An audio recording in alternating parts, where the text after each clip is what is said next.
now in chapter 19, verses 1 to 10.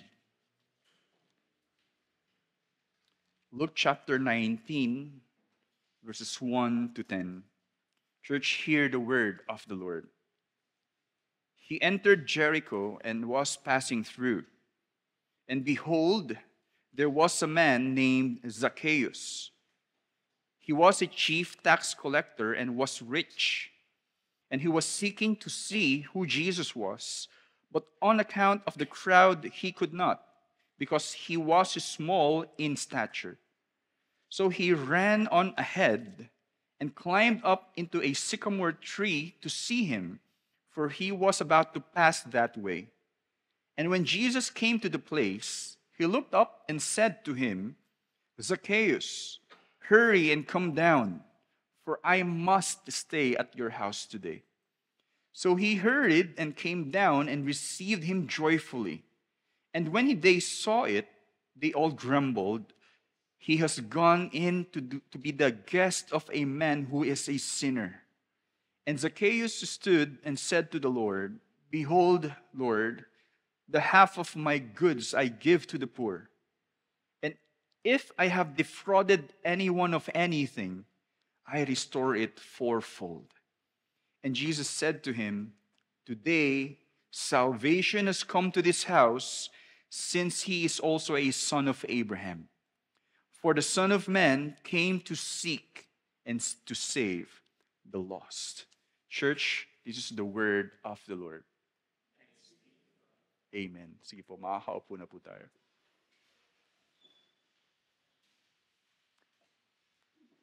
Isa po sa hindi ko makakalimutang sticker sa bahay namin. Ito po yung bahay na nila mama at papa. So meron po kaming sticker sa kwarto namin, ni Jonas, kaming dalawa. Ngayon, kwarto na nila mama. Hanggang ngayon, nandun pa. Gusto ko sanang pakita sa inyo. Pero yun po ay isang statement o kaya question.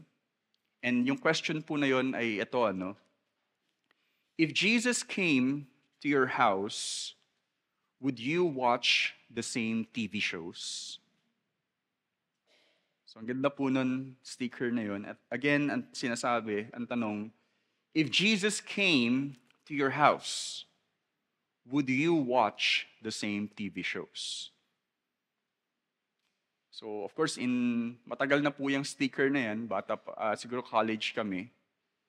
Ngayon, would you watch the same shows in Netflix? Would you still do this or do that if Jesus came to your house? So bukod sa nagsisilbing paalala ito, nagpapahayag din ito ng katotohanan na hindi ka na mananatili sa makasalanan mong buhay kapag ikaw ay kinatagpo mismo ni Jesus ng personal. You will never be the same the moment na ikaw ay kinatagpo ni Jesus personally. I like later yung text po natin, sa bahay mismo, kinatagpo ni Jesus si Zacchaeus. And for sure, kung sino man po sa atin dito ang mag-iimbita, or for example, maghihingi ng permiso na, Pastor Cloyd, pwede ba kami pumunta sa inyo? Siyempre, hindi yun basta-basta because you will think, okay, bahay namin yun. Makikita nyo kung anong itsura ng bahay namin. Makikita nyo na ito yung ginagawa namin. Makikita mo kung itsura ko, kung ano ako mismo sa bahay. And that is really personal. Na ikaw ay kakatagpuin ng isang tao sa bahay ninyo mismo.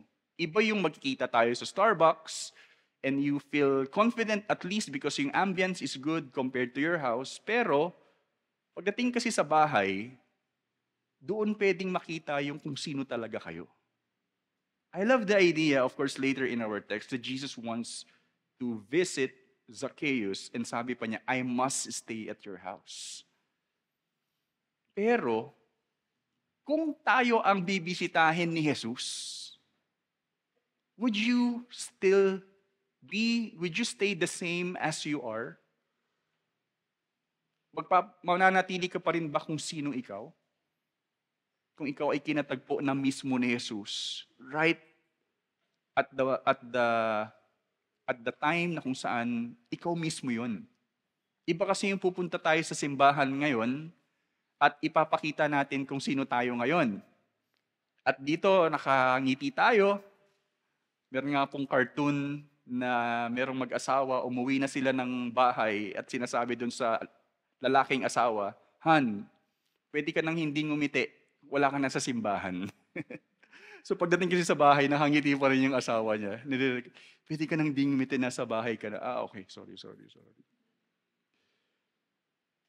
Si Jesus ay hindi lang basta Panginoon, ngunit Panginoon at tagapagligtas na umaabot sa atin sa pamamagitan ng personal na pagtungo at may ganap na intensyon na mahanap tayong nawawala. He is not just a God who is enthroned in the heavens, but we know that He is the Lord of all who went down to this world at hinanap talaga tayo right where we are. That's who Jesus is. That's why we entitled our sermon today, based in our text, Salvation at the House of a Chief Tax Collector. We know that's Zacchaeus. And the emphasis there is, hindi lang po siya tax collector. He is a chief tax collector. And it happened right at his house. Nangyari po yung salvation. Ito ay may sentrong mensahe, itong sermon po natin na salvation comes even to a despised sinner who shows evident interest in Jesus and affected radically at the time of Jesus' calling and visitation. Okay, let's read it again. Salvation comes even to a despised sinner who shows evident interest in Jesus and affected radically at the time of Jesus' calling and visitation. Of course, in connection or based dun po sa story, people are not recognizing Zacchaeus because siya po ay chief tax collector. He will be despised compared to the righteous people, the Pharisees, na mas madaling tinatanggap yung mga so-called mabubuti. Pero ang hindi nila inaasahan, ang kaligtasan ay pwede din pong mangyari kahit po sa mga pinakamakasalanan tao. Kahit sa pagpapakita lamang ng evident na interest.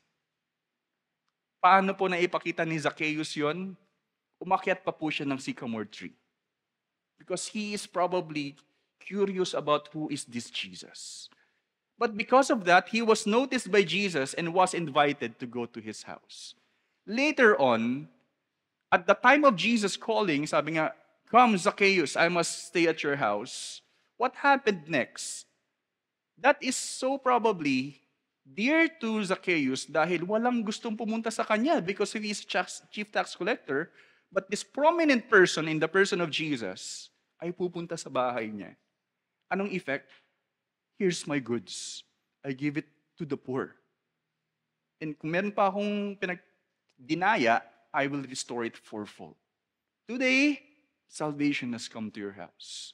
For the Son of Man has come to seek and save the lost. That's the message na how we can sum it up, yung matututunan po natin ngayon. Sa Tagalog, para lang maintindihan pa natin ng husto, sabi, ang kaligtasan ay dumarating kahit sa isang kinamumuhiang makasalanan na nagpapakita ng kapansin-pansin na interes kay Jesus at naapektuhan ng husto sa oras ng pagtawag at pagdalaw ni Jesus. Pinapahayag ito ng tatlong kaganapan sa teksto. Okay? Yung mga points po natin dito pertains to what happened to Zacchaeus. Okay? Tignan po natin. Una, in verses 1 to 5, I called it worst of sinners desires to see Jesus. Worst of sinners desires to see Jesus. In verses 6 to 8, second, guilty sinner bore fruit of repentance. Guilty sinner bore fruit of repentance. And third, in verses 9 to 10, friend of sinners came at the house of the lost. Friend of sinners came at the house of the lost. Alright, sige po. Umpisa natin sa una. The worst of sinners desires to see Jesus. Ito po masasabi natin. Sino po dito ang hindi nakakakilala kay Zacchaeus? Okay? So lahat po tayo familiar kay Zacchaeus. Right? Pero ang hindi po natin alam maaari ay si Lucas lang ang nagtala ng kwento ni Zacchaeus. That's why this is really special. For Luke probably, na-include po niya ito na hindi na i-record ng other Gospels. At sa dulo ng paglalakbay ni Jesus, tungo sa Jerusalem, remember, nasa journey po si Jesus on the way to Jerusalem,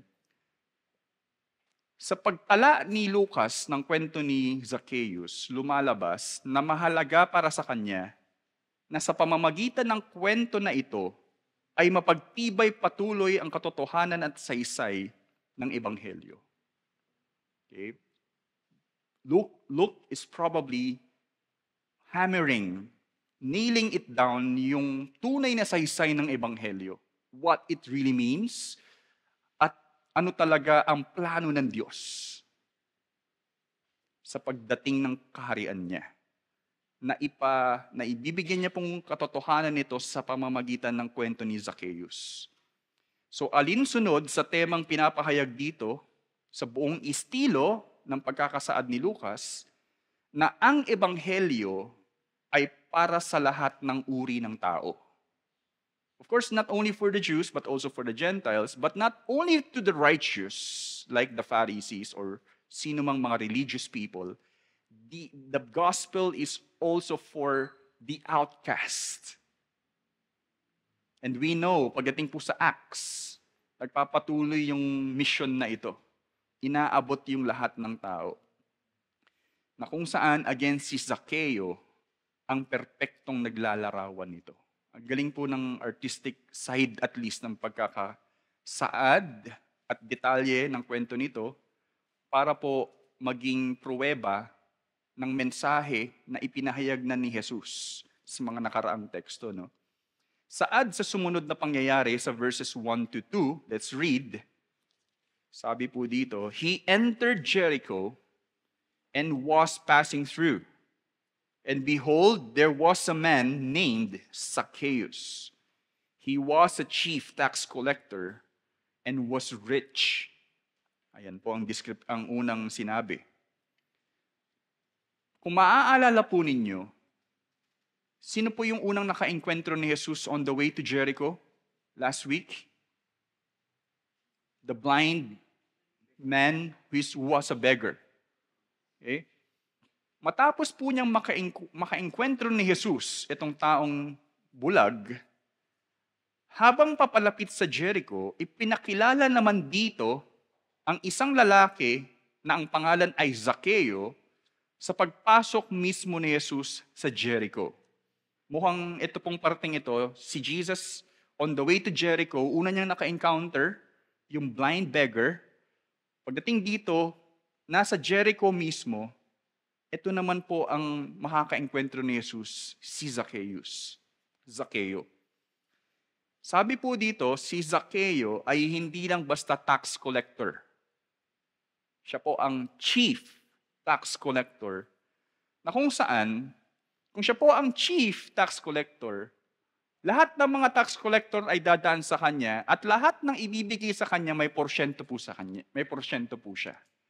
So lumalabas, kasi yung mga ordinary tax collectors, sila po ay pwede na po silang mandaya sa sisingilin nila. Okay? Pero kung ano man yung masingil nila, automatic may percentage po dun yung chief tax collector. Meaning, kahit hindi mandaya si Zacchaeus, malaki talaga yung malilikom niyang salapi. Bukod doon, pwede pa niyang dayain yun. Kaya nga po nag-confess siya sa verse 8, kung meron akong dinaya, ibabalik ko pa yon 4 times. That's why it is fitting to describe Zacchaeus as rich. He was rich. Mayaman po siya. Bukod sa tungkulin, yun nga po, pwede siyang mandaya, maaalala natin na ang tax collectors ay kilalang mga makasalanan. If you will browse again, going back sa mga texts, ang lagi pong may mga description po si Jesus, and he went to a house to have a meal with the tax collectors and sinners. Lagi pong associated sa tax collectors yung sinners. Kaya po, ang pagkakilala ng mga tao sa mga tax collectors, sila po talaga ay mga makasalanan. Pero, ang chief tax collector ay kinikilalang the worst among the worst. Sabi po yan ng isang description kay Mark Strauss, at siya po ay sinner among sinners. Sabi po ni Justo Gonzalez. So, kinamumuhian po sila ng tao. Okay? Kasi alam din po natin na yung mga tax collector, parang nasa authority sila ng Rome. Ginagamit po yung, halimbawa ako Pilipino, at yung namamahala sa atin ay China, for example, at ako ay nagtatrabaho para sa China. I don't know other example, sorry, pero yun yung pwede kong isipin. Pero example lang po yun. Okay? And then, what will you feel? What would you feel kapag ako ay humihingi sa inyo para kumita yung isang bansa at hinihingi ko pa yung sobra-sobra? You are a traitor to our country. Parang tinatakwil mo yung bansa mo mismo. Pinagsasamantalahan mo yung kapwa mo rin. That's why ganito ka naiinis yung mga Hudyo sa mga tax collectors. Pero sinabing sunod sa verse 3-4, tingnan po natin, and he was seeking to see who Jesus was, but on account of the crowd, he could not. Parang si Marcus gustong makita yung, nanonood kami one time ng drag racing. Exhibition lang po yun. Ang daming tao, so we have to carry them. Ako yung nagsasuffer. Anyway, so on account of the crowd, he could not, but he was small in stature. Because he was small in stature. So he ran on ahead, nauna po siya, and climbed up into a sycamore tree to see him, for he was about to pass that way. So kung inunahan po niya yung mga tao, umakyat po siya sa sycamore tree. So, alam po natin, sinasabi dito si Zacchaeus ay maliit na tao. Okay? Si Zacchaeus ay maliit na tao at sinabing siya ay umakyat sa sycamore tree. Now, kung meron po kayong makita ngayon presently na sycamore tree, mayroon pong maliit na sycamore tree, merong napakamalaki. Sinasabi po, yung inakyat ni Zacchaeus dito ay yung pwedeng akyatan, madaling akyatan, maliit lang. Ayan, mahalagang detalye din po yun. Ang binibigyang pansin rito ay hindi ang katangian ni Zacchaeus na maliit. Hindi po yun yung pwede lang nating isipin. Kundi ang kanyang interest na makita si Jesus, bagay na kung saan naging estilo ni Lucas para bigyang diin ang interest katulad din ng lalaking bulag na nanlilimos para lang makatagpo si Jesus at makakita. Remember, the blind man cannot do anything. Pero alam niyang si Jesus ay pwedeng makatulong sa kanya. He cried out to the Son of David, have mercy on me. Pero pinigilan siya, you should not cry out loud. And all the more, sumigaw pa nga siya. Pagdating po dito kay Zacchaeus, hindi po makita ni Zacchaeus, gumawa siya ng paraan para makita si Jesus. There's something about Jesus that these two persons ay may talagang interest kay Jesus. May something kay Jesus na nagkukos sa kanila na gustong makita at makatagpo si Jesus. Okay? Sa kabila ng kanyang limitasyon, si Zacchaeus, o kaya'y kawalan ng pribilehiyo, na hindi siya pahalagahan ng lipunan, katulad po nung blind man, pinapatahimik siya, si Zacchaeus, Pwede po siyang pagsamantalahan din na hindi siya hayaang makasama sa crowd. Na siya ay nagpursiging umakyat sa kabila po nun, sa sycamore tree, para lang makita si Jesus. That's the emphasis. At dahil sa pinakita niyang interes, notice this, kay Jesus, sa pag-akyat sa puno, sabing sunod sa verse 5, "And when Jesus came to the place, he looked up and said to him, 'Zacchaeus, hurry and come down, for I must stay at your house today.'" So si Zacchaeus po, ito po yung magandang nasabi din po ni Howard Marshall, na bagamat si Jesus ay nag-respond lang sa interes ni Zacchaeus, dahil nakita ni Jesus na itong taong to umakyat para makita ako, tinawag niya si Zacchaeus. Pero ang katotohanan po, bakit gagawin ni Zacchaeus yun in the first place? Because of Jesus.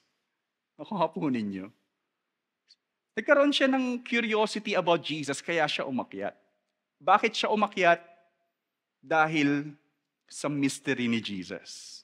Ibig sabihin, nagsimula po yung pag-akyat ni Zacchaeus kay Jesus at hindi lang sa kanya. At dahil po doon, tinawag din siya ngayon ni Jesus. Si Zacchaeus ay mayamang tao na lahat ng luho ay maaaring naibibigay sa kanya. If you're not aware of the lifestyle of rich people, there are many documentaries that you can find in YouTube, let's say. Grabe po yung lavishness ng ano po nila. Many cars, houses, yung kinakain nila, may chef. No? So grabe po yung mga ginagamit din po nila. We can imagine Zacchaeus similar to these people. Pero sa lahat ng ito po yung pwede nating masabi, maaaring walang tunay na kasiyahan at kapayapaan kay Zacchaeus. He is still not content. There's no joy at all, meaning in life. Sabi nga po ng Proverbs 6 verse 8, "Better is a little with righteousness than great revenues with injustice." It's better to have a little with righteousness, living rightly before the Lord. It's better compared to having many gain, kaya lang sa maling kaparaanan naman. This applies for sure sa na-experience ni Zacchaeus. At sabi rin ni St. Augustine, this is a famous line in his book Confessions, sabi niya, "You have made us for yourself, O Lord, and our hearts are restless until they rest in you." Hindi po yung yaman ang tunay na makakapagpuno o makakabigay ng kakontentuhan kay Zacchaeus. Dahil ang katotohanan, ang lahat ng tao ay matatagpuan lang ito sa Panginoon. Until we find our rest in the Lord. And this is a moment for Zacchaeus to experience that. Marahil, para kay Zacchaeus, siya ay nasa punto ng paghahangad ng tunay na kasiyahan at kapayapaan sa buhay hanggang sa dumating si Jesus sa kanyang presensya. Maybe throughout his life or at that point sa buhay ni Zacchaeus, nagkahangad po siya ng kasagutan sa lahat ng nangyayari sa buhay niya. It's still not enough. There's no peace. Kahit nga po yung nagsulat ng Ecclesiastes, all is vanity. I experience having this and having that. Walang saysay. What's the meaning of in all of this? Until dumating si Jesus sa pagkakataong ito. Ang tanong po natin, naghahangad ka rin ba ng tunay na kasiyahan at kapayapaan sa buhay? Think about this. Are you seeking for true joy, pleasure, and peace in life? Nahanap mo ba talaga ito sa kasaganahan dito sa mundo. Because others are like, unless, oh Lord, makuha ko lang to, okay na ako. Well, others have already gained it, pero hindi pa rin eh. Ang tanong din, nais mo rin bang bigyang pagkakataon na mahanap yung kasiyahan at kapayapaang ito kay Jesus? Just like Zacchaeus going up to the tree to give a chance na baka sa kanya ko makita yun. That interest. So first, worst of sinners desires to see Jesus. Second, what happened is, guilty sinner bore fruit of repentance. Verse 6 to 8. Matapos sabihin ni Jesus na kailangan niyang tumuloy sa mga oras na iyon sa bahay ni Zacchaeo, I must come to your house, ang nangyari sa verse 6 sunod, and when Jesus, so he hurried and came down and received him joyfully. Okay? Ang tanong, kung ikaw si Zacchaeo, sino ka nga ba para bigyang pansin ni Jesus at naisin na bisitahin ka mismo sa iyong tahanan? Ang question nga rin po dito, kung ikaw si Zacchaeus, how did you know my name is Zacchaeus? Well, you're a chief tax collector. Or kung hindi, well, yun nga pala yung sagot, he's a chief tax collector. But if Jesus doesn't care kung sino man yung chief tax collector, it can be a wonder na, because I really know you. I know you by name. I must come to your house. And imagine, what if, wala akong may isip na example. For example, I don't know, basketball player na pumunta dito sa bahay, andun ako sa crowd. Japhet, tinawag ako, I must come to your house. My house? And you know me, my name? That's what I want to somehow imagine dito. Na kahit si Zacchaeo, nasanay na siyang walang sino man ang gugustuhin siya ay maging kaibigan. Walang gusto maging kaibigan si Zacchaeo, o paunlakan mismong imbitasyon niya dahil sa pagkakilala nila sa kanya na napakasamang tao. For example, si Zacchaeus for always, hey, I want you to come to my house because it's my birthday. Marahil ginagawa po niya yon, pero walang gustong pumunta sa kanya kasi he's a sinner. And now here, a prominent man in Jesus, who is Jesus Christ, ay nag-imbita na pumunta sa bahay niya. It can be a surprise for him.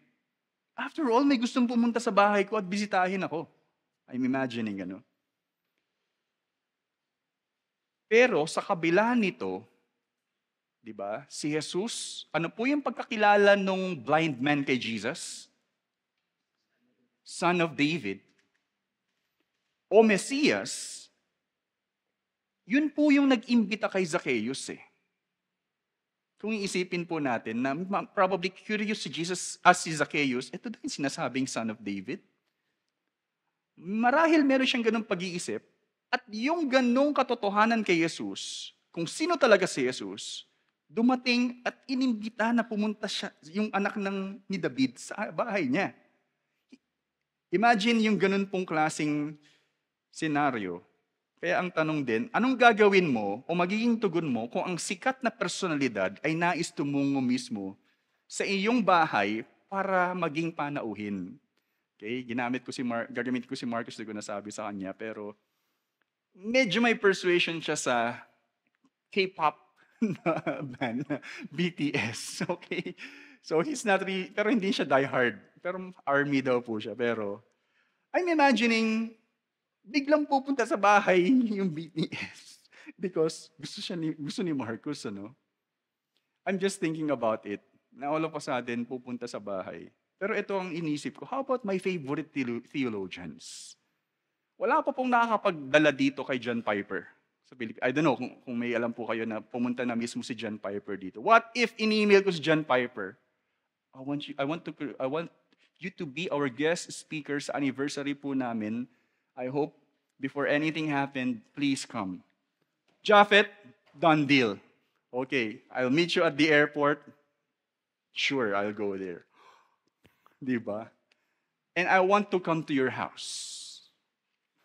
Well, imagine, meron nga pong recent conference, pumunta sa church nila at nag-preach doon. What if sa church din natin pupunta?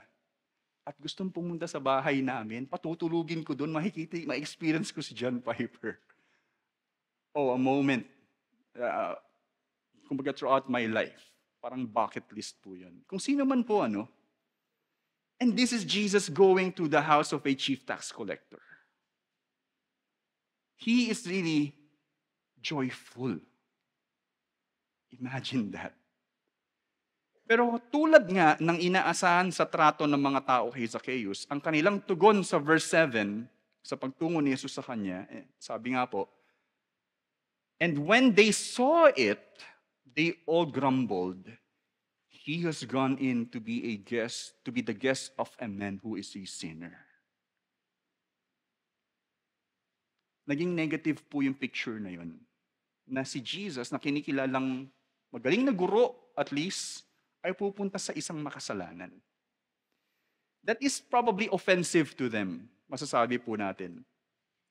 Nagbigay ito ng impresyon sa kanila, sila ay nadismaya na ang taong kinamumuhian ng lahat ay binigyang pabor pa ni Jesus at pinaglaanan ng panahon. Sila rin ay nadismaya na hinayaan ni Jesus na siya ay maging panauhin sa bahay ng isang makasalanan. Di ba yung mga Pharisees nga, humihiwalay sila sa mga tao, especially the tax collectors, because baka mabahiran sila ng kasalanan. That extreme. Or, sinabi sa kautusan na huwag makisama sa mga unclean, even people, kasi baka nga ikaw mabahiran ng karumihan. Na hindi nila na-appreciate yun kasi si Jesus binabali marahil yung kautusan na yun. Ngunit isang sorpresa sa sunod na nangyari ang nagpawalang katotohanan sa lahat ng paratang ng tao kay Zacchaeus. Zacchaeus proved them wrong na hindi ako ganung tao dahil sa ginawa niyang sunod.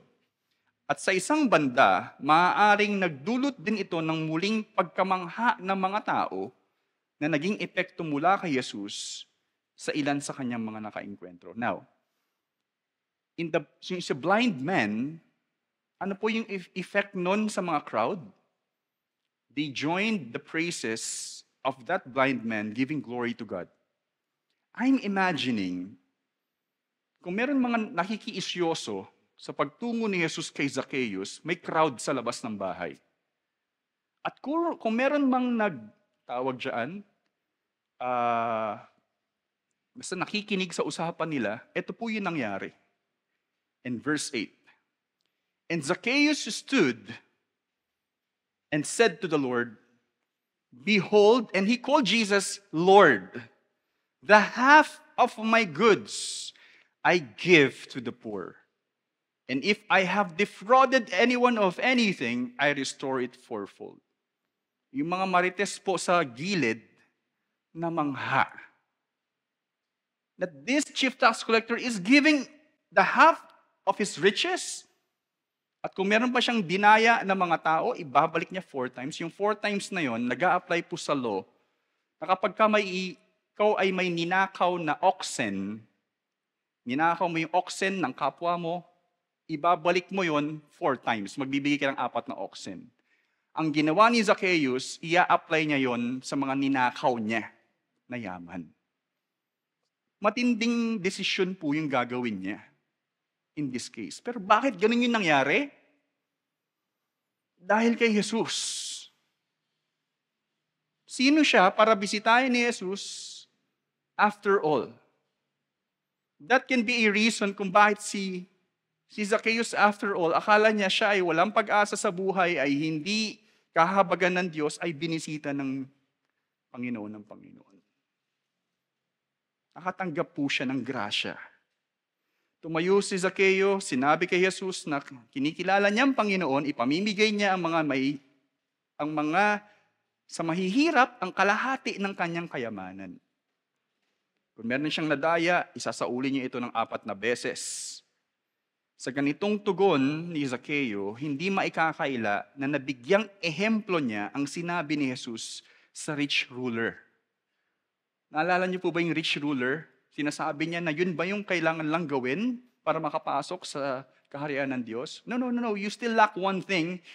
Sell all of everything you have and give it to the poor. Hindi ginawa ng rich ruler, but for Zaccheo, bakit niya nagawa? Bakit after all, kaya niya palang gawin yon? And sinabi pa ni Jesus, well, sinabi ng mga disciples, sinabi muna ni Jesus, it is easier for a camel to go through the eye of the needle than for a rich man to enter the kingdom of God. Who then can be saved? What is impossible with men is possible with God. How can Zacchaeus give half of his goods to give to the poor and return fourfold yung mga ninakaw pa niya sa mga kapwa niya? How can that happen? Because what is impossible with men is possible with God. Ito po yung nangyari kay Zaccheo. Lumalabas na nagkaroon ng tunay na pagbabago kay Zaccheo. Dahil sa grasya ng Diyos na hindi siya basta nagtatapos sa salita, kundi sa gawa. Ito po yung tanong natin dito. Gaano kahalaga sa iyo ang iyong yaman? Well, if you will answer that, ito na lang nga yung meron ako ibibigay ko pa. It's really hard. It's really hard. Kung ikaw ay tunay na nagnanais sa kaharian ng Diyos, mas mahalaga ba para sa iyo si Jesus at ang kabutihan ng iyong kapwa kaysa sa mga sarili mong nalikom? It is like having Jesus, parang first commandment to love the Lord your God, to love your neighbor as yourself. Ginagawa po niya na ipapabahagi niya yung riches niya, half of his riches, to his neighbor in exchange of Jesus. Napatunayan po ni Jesus sa pamamagitan ni Zaccheo na posibleng mangyari na magbago ang isang tao at makasalanang tao makapasok sa kaharian ng Diyos tulad ng isang mayaman na si Zaccheo. Ang tanong din po, paano mo nasabing ikaw ay tunay na nagsisisi sa iyong mga kasalanan? How can you prove that? You know what? Si Zaccheo was able to prove it. Sabi nga po, love is a verb, not a noun. Noun is like a mere name or description. But love is a verb. It is an action word. Kung talagang ikaw ay nagnanais kay Jesus, napapatunayan ito sa gawa, hindi basta sa salita.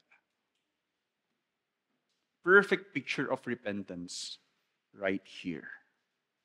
So first is worst of sinners desires to see Jesus. Second, guilty sinner before fruit of repentance. And third, friend of sinners came at the house of the lost. Ang lahat ng ito ay hindi basta ordinaryong kaganapan lamang sa isang tao. This is not just an ordinary, okay, so bigay mo, gusto mo, ibigay mo eh.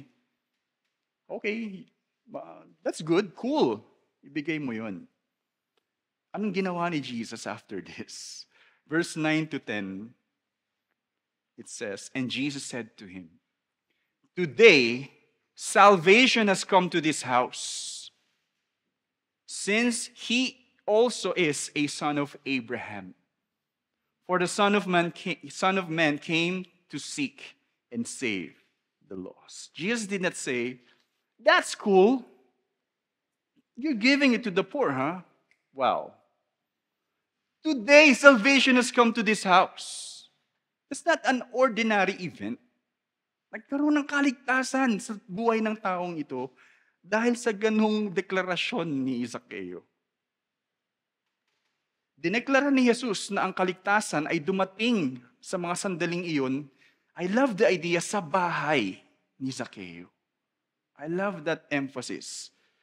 Dahil sa pananampalataya na ipinamalas ni Zaccheo na marka ng mga tunay na anak ni Abraham. Right? Yun yung mark ng true sons of Abraham. Katulad nga ni Abraham, he believed God and it was counted to him as righteousness. Sabi nga ni Paul sa Romans din. Pero sabi sa Galatians 3:7, sabi ni Paul, know then that it is those of faith who are the sons of Abraham. For Jesus to declare that this is also a son of Abraham proves na meron siyang genuine faith kay Jesus. I love the picture. Kahit na si Zaccheo ay itinakwil sa kanilang lipunan, ipinakita ni Jesus na walang sino man ang makapipigil na maabot ng kanyang kaligtasan. Walang makakalimita sa Diyos kahit ikaw ay worst of sinners na hindi maabot ng kanyang kaligtasan. Bagamat si Jesus ang Panginoon at Mesiyas, we have to also see this, siya ay tunay na friend of sinners. Di ba nga po, siya yung description negatively ng mga tao sa kanya. This man enjoys his time with sinners. Well, that is true because he is a friend of sinners. Dahil ang anak ng tao ay naparito upang hanapin at iligtas ang naliligaw. That's what he came here for. Gusto ko po yung imaheng iyon dahil yung lengguwahe na ginamit po dito to seek ay ginagamit po sa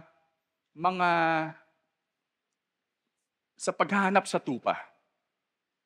Yun po yung sa Ezekiel, sa Daniel, yung paggamit ng word na to seek in Greek ay lumalabas po na kaugnay po yun sa paghahanap sa mga tupa. Yun po yung sense na si Jesus dito ay lumalabas na shepherd. Hinahanap niya yung mga lost sheep. Which connects us doon sa mga parables na binigay ni Jesus. The parable of the lost sheep, the lost coin, and the prodigal son. I love the story of the Zacchaeus here na ginagawa ni Lucas. Nasa-sum up niya lahat sa story na ito. Si Jesus na kinilalang friend of sinners, imagine this, mula sa kalangitan, ay nagtungo sa mundo para hanapin ang mga nawawala na tumungo pa sa lubos na makasalanan sa mismong tahanan nito. Jesus, from the heavens of heavens, from eternity, from where He is, came down here on earth at hinanap niya talaga doon pa sa bahay kinatagpo. Right where you are. Mas lalong pinatunayan ni Jesus ang kanyang pagmamahal sa ating mga hindi karapat-dapat na makasalanan. And alam natin saan patungo si Jesus at this moment. To Jerusalem, sa krus ng Kalbaryo, para ialay ang kanyang buhay tungo sa ating kaligtasan at ganap na pagbabago. Hindi lang po yung makatagpo Maybe, in my imagination, Zacchaeus, more things will happen. You will have eternal life. Because in few days or so, I will be executed at the cross. Everything will be paid through my sacrifice. I did that for you to be saved. Yun po yung isa pang parte na tinatakbo ng istorya. Si Jesus ay patungo sa cross to save, to seek and save, save the lost. Bigyang pansin natin patuloy ang katotohanan ng mensahe sa atin sa umagang ito, which is, again, salvation comes even to a despised sinner who shows evident interest in Jesus and affected radically at the time of Jesus' calling and visitation. Pinahayag ito muli ng tatlong kaganapan sa teksto. Let's review. Worst of sinners, first, desires to see Jesus. Second, guilty sinner bore fruit of repentance. And third, friend of sinners came at the house of the lost. At bilang pagtatapos, I want us to see yung few lines sa kanta ni J. Wilbur Chapman entitled Our Great Savior. It says, Jesus, what a friend of sinners. Jesus, lover of my soul. Friends may fail me, foes assail me. He, my Savior, makes me whole. Hallelujah, what a Savior. Hallelujah, what a friend. Saving, helping, keeping, loving. He is with me to the end.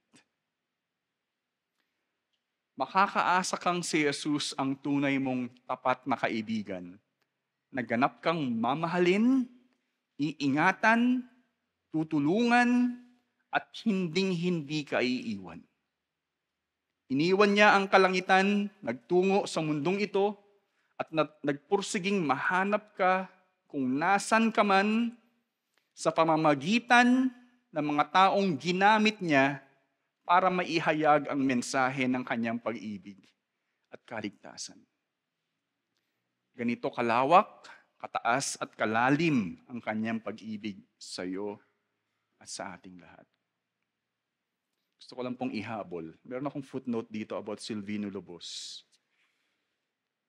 Pero hindi ko alam na ikaw ay pupunta talaga dito ha. So, just want you to know that. I remembered yung time na sa mga na-share namin ang gospel sa mga bahay-bahay po doon.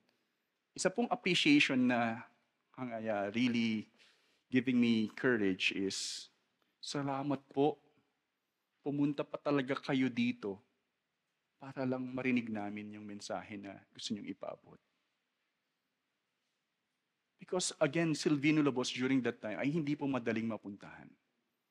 But it takes some people na maging representante ni Jesus para maabot at maibahagi ang salita ng Diyos. And through that message, by faith, through grace, by the Holy Spirit, they will come to salvation. But of course, in our text, si Jesus po ang gumawa po nun sa atin. Of course, ang realidad, si Jesus ay nagtungo sa atin, pero sa pamamagitan ng kanyang mga misyonero. Let us pray. Panginoon, salamat po sa oras na ito dahil tunay na kayo ay Diyos na umaabot sa mga makasalanan tulad namin na hindi karapat-dapat, O Diyos.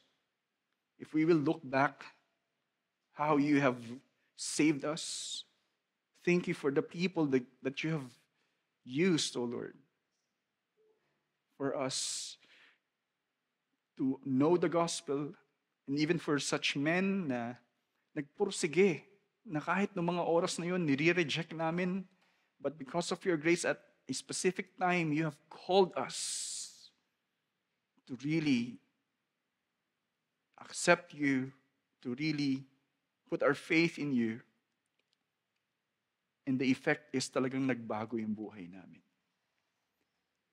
Oh Lord, your salvation knows no bounds.